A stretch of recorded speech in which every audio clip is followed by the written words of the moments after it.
Hey YouTube, Dutch Sense here. It is 11:54 p.m. Central Standard Time on Friday, May 13th, 2011. And this is basically May 14th, but this is your global earthquake and volcano overview. And what we are looking at here is a 6.0 that occurred down in Central America, and over here in Japan, I have to turn this down so you can see it, another 6.2 occurred today. And when I see this is two 6.0s occurring the same day, and over the last week, we've had, let me just turn this up so you can see it, we had a 6.8, a 6.3, a 6.2, and a 6.0 in the last 4 days. And let me turn that up to 7 and see if there's any more. So this is a large number of large earthquakes to occur within the same week. And then if you turn it down just a magnitude to 5, you can really see the large number of earthquakes that have occurred. And you know where the activity is. And if you turn it down just a tad bit more, down to 4s, it'll give you a good idea of areas that are a threat watch. So when I look at the United States and when I look at basically the Americas, I see from western to eastern Alaska, all the way up past Anchorage, 5.0 threat watch anywhere in there. And that could be greater than 5.0. I'm just saying 5 as a standard to look out for. Anything greater than 5 could be expected in that area.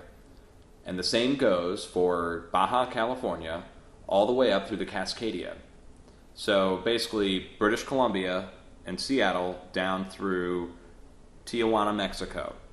Anywhere in there you can expect a 5.0 or greater within the next few weeks. Extend the threat watch east, and you're basically going into the New Madrid zone. We've had a flare-up of activity beyond the Rocky Mountains. You're looking at Texas-Mexico border, south of El Paso, up to the Colorado-New Mexico border, and then further north, all the way up through Utah into Idaho and Yellowstone, and even further north up here in Canada. You can't see them. The Canadian Bureau lists their own earthquakes. So Mono Lake, California, right here in central California, which is obscured by all the rings. Here we go. Right here is an area where it's an old dormant supervolcano. And I've been saying this for a while now, is that anywhere where there's a volcano or an old dormant volcano, you can expect an increase in earthquake activity.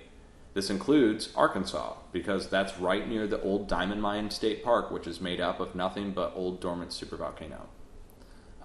So you get up to Montreal, up to New York, and you can see, if you were to connect this, draw a line from New York down to Greenbrier, Arkansas, and then bring it back up to the Pacific Northwest in a U shape.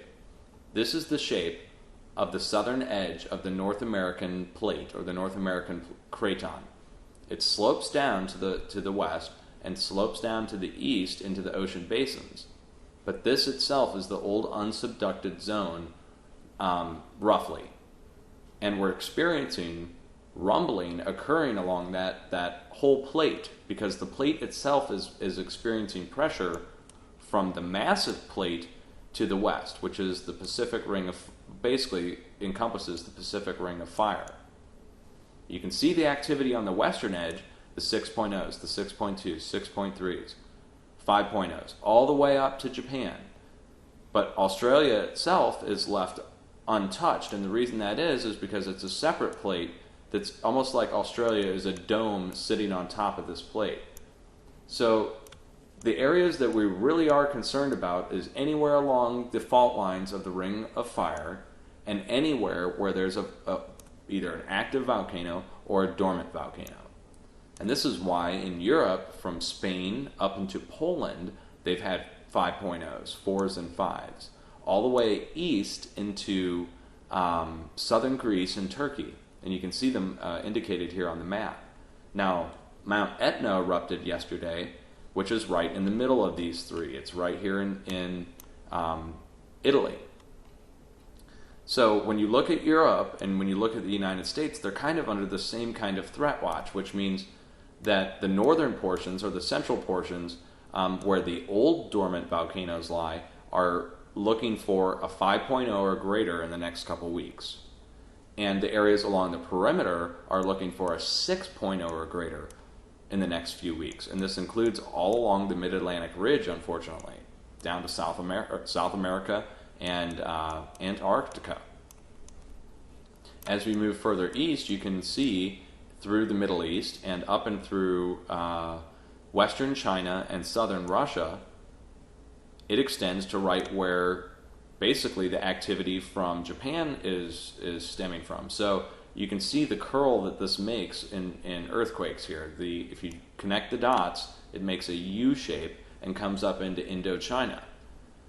And it basically extends all the way around the planet now. We're basically going from Spain up into Central Europe, down through Indochina, and curling back around and coming up into Asia itself, and going back up through Alaska, back down through the United States, and then the pressure builds up back over here on the Mid-Atlantic Ridge. So we really are seeing global activity having global consequences, and it's picking up at such a rate that it's noticeable, that you can actually see it on a map now. And we really are looking at a large number of earthquakes. I can't stress that enough.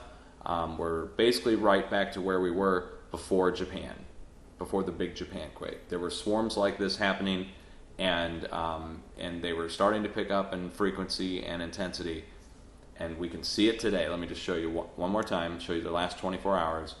This is the last 24 hours fed through the United States Geological Survey. This isn't even a full list at all, but you can really see the areas of concern. So areas of concern, I will reiterate: New Madrid, 5.0 or greater in the next few weeks, maybe, possibly. I'd say it's definitely more than a 50-50 chance, just because of the frequency of 6.0s happening everywhere around the world where there's a fault line.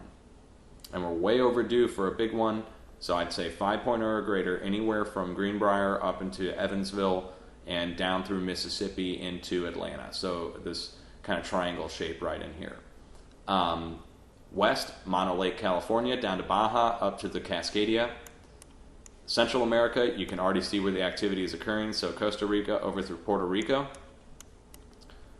South America, Chile, along even east of the Andes Mountains. Anywhere along here east of the Andes Mountains, but specifically southern Chile. Mid-Atlantic Ridge, luckily there's no places along here I can issue a warning for, but we'll have to say keep your eye on the Mid-Atlantic Ridge. Europe, you're looking at Belgium, over to Poland, down through southern Greece into the Mediterranean Sea itself, west of Israel, and all the way west of Gibraltar. So this triangular area in here is under a 5.0 threat watch, in my opinion. Also, extending through the Middle East up into Indochina, you're definitely looking at maybe even a threat of a 7.0 or greater in the next few weeks. And of course, Asia, Japan, it's going to continue just like it has been. So you're going to go for, 4s and 5s for a while, then you'll see it drop off down into the 4s, and then you'll see another large one. It just depends on how large it is. 6.0 or greater, guaranteed. So there you go, folks. Much love during these times. Hang in there.